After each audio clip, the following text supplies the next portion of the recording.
You guys know that most of you are doing it wrong, right? Let me show you how to drill a hole in steel the safest, most effective way. A lot of you guys think that speed 1 on a drill is how you drill steel. You always hear low and slow, low power, slow RPMs. One of those is correct.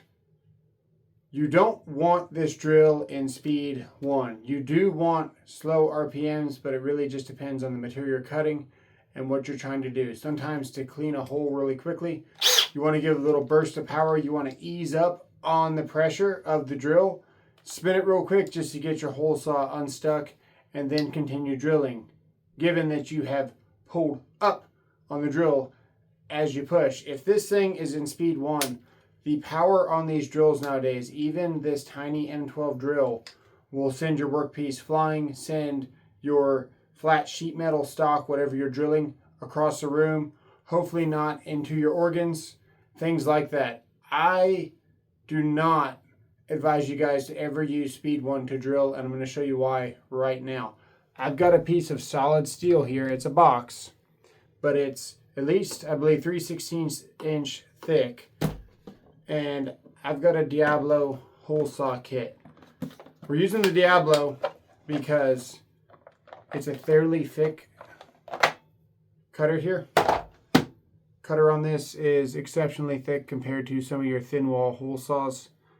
And then towards the end of this video, we're going to do something really stupid with an impact driver to show you what you can and can't do. And you guys might be surprised, especially some of you old school guys, or people just think they know everything. So we're going to surprise you. Prepare to be amazed, I suppose. I'm trying to be humble about this, but sometimes, man, the internet just doesn't deserve someone to be humble. We're going to not use the DeWalt that has enough power.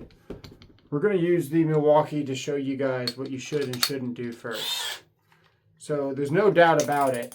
This drill has enough power to achieve this task in speed 1.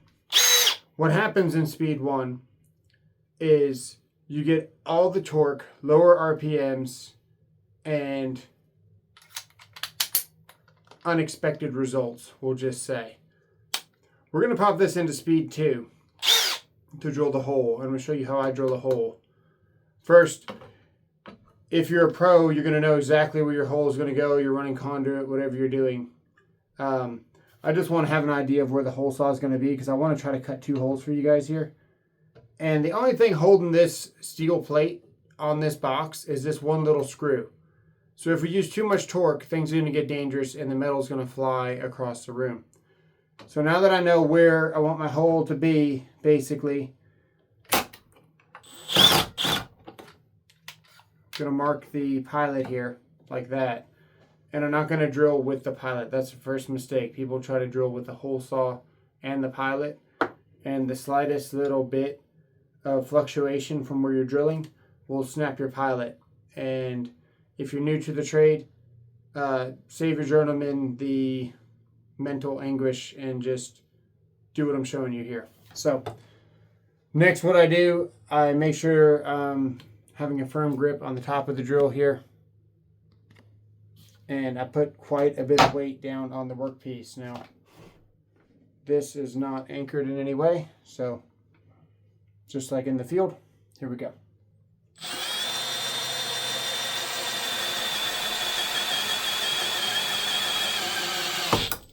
Okay, now we just punctured through. We're not all the way through.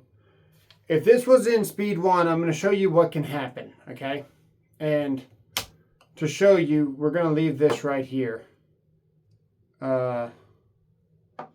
Level, not moving, right?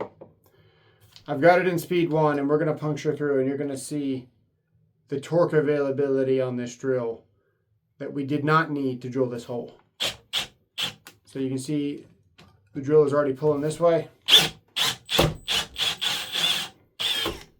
And you can see it's definitely wanting to kind of pull out of your hand. If we caught this just right, we could spin this whole thing kind of like a helicopter because there's enough torque to do that. So If we can drill a hole in speed 2 and throttle the trigger, why are we using speed 1? Next, I'm going to show you why you don't want to use the M12 as your kind of everyday use drill. It simply does not have enough power for speed 2. So just like we talked about before, I don't recommend speed 2. And just like the reasons we explained before. So we're going to be drilling, I don't recommend speed 1. It's going to be a one-take video. My apologies. I don't recommend speed 1. Too much torque. We want to drill in speed 2. So we're going to go in speed 2. Here we go. You can already see where this is definitely getting some bites on it. Let me make sure this is tight. Yeah, we're tight. You can see where we are starting to get some bites of torque here.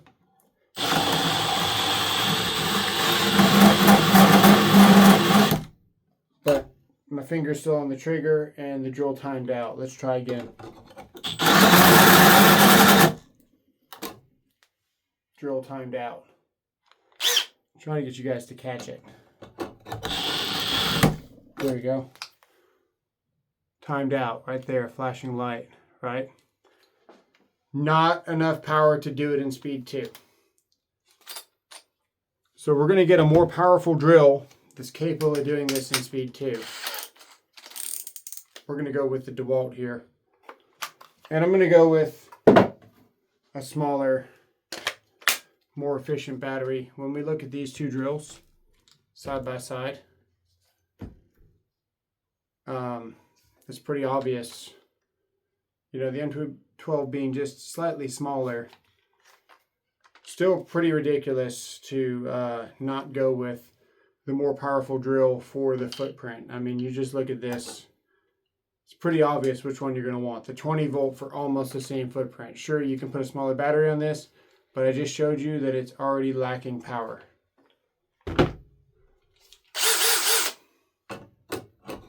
So we're in speed 2, as we should be, not speed 1. We're going to finish this cut. And you guys are probably thinking that I'm cutting too fast, but you're wrong, and I'm going to show you why as well. So you see where we got caught up a little bit. What I did, I eased a little bit of pressure off, spun the trigger a little bit faster to clear the hole, like we talked about at the beginning of the video, and we continued the cut. Let's see.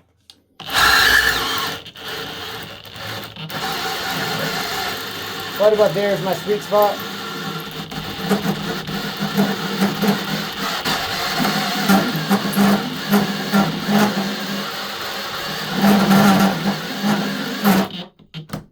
You see where we did get stuck, and that tells me that if I was in speed 1, the drill wouldn't have stopped itself, and that is why we are in speed 2. If you're wondering, are we drilling too fast? The answer is no. This hole saw is not even hot. So, can't burn up a hole saw if the hole saw ain't hot.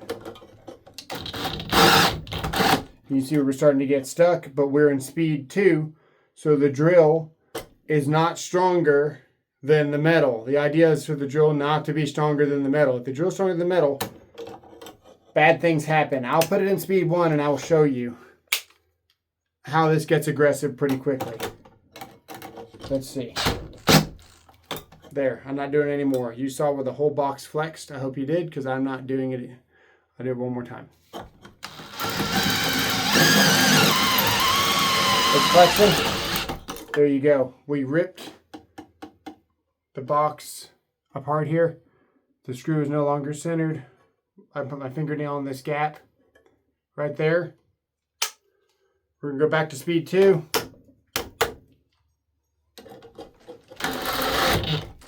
And we should be able to finish this in speed 2 safely, even though this box is trying to leave the room. There you go. So as soon as you put in speed 1, you got more torque than what your workpiece can handle. You lose a lot of your control, and you can do the same task in speed 2. I'll do it again, just for good measure. I'll go over here. Or actually, you know what? We're going to do something different. This is what we're going to do. We are going to show you something pretty amazing. That's what we're going to do. I need a 1/2 inch hole here, for example. Usually you'd need a knockout set for this. You'd knock all this out. We're going to try something pretty incredible. Something I've done before in the field. This is what we're going to do. We're going to hold this piece right here. See if we can get it. Right there. I'm going to drill a hole in this piece right here with speed 2.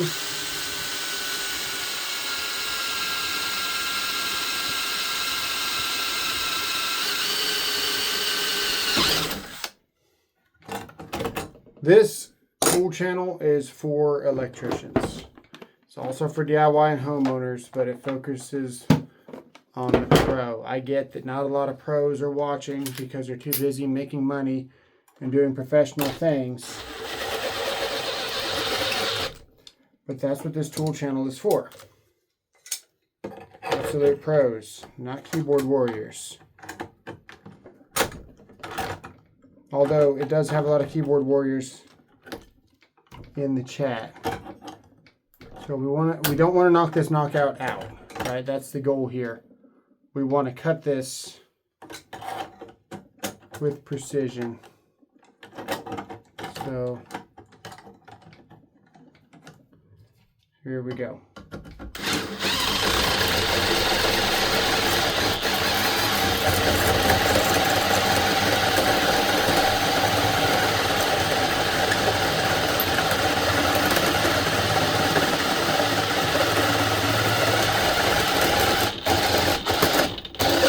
You see who that's getting in a bind? That's good because we're in speed 2. If I was in speed 1, we would have just ruined our whole workpiece.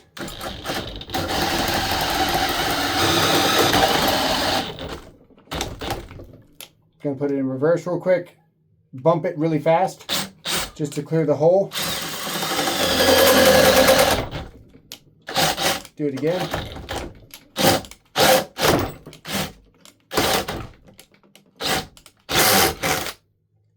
There you go.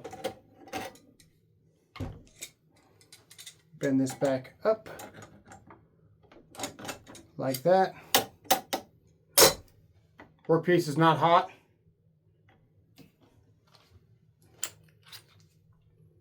Hole saw is not hot.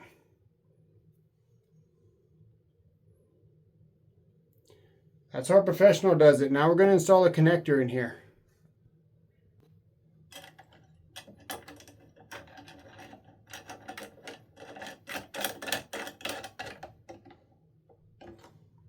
There you go. Be a little bit straighter. Straighten out our box if we want to. The speed 1 really did a number on this box. So there's your connector. Now we're going to do something amazing. This is going to surprise you old school guys. We're just going to take an impact, any impact. We'll go with the fastest, most powerful, crazy impact.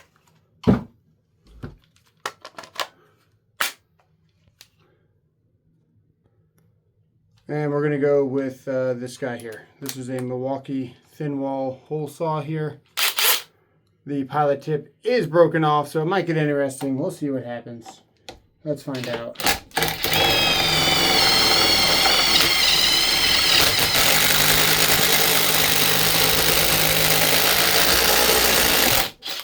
There we go. How hot is the hole saw? Let's find out. Oh, look at that. It's not hot. So how are you burning it up if it's not hot? The magic of the impact, right, is that it doesn't give your workpiece a chance to bind. It cuts the hole. It cuts it very smooth. And then the top lip here doesn't allow it to go further into your panel than it should. There, that's how a pro does it. I don't think I can explain that any other way. Remember, you don't need speed 1. Speed 2 works great, and hole saws are okay in metal, even with impacts. I don't know. I can't make it easier for you. That's all pretty much one take. Sub for more. See you guys in the next one.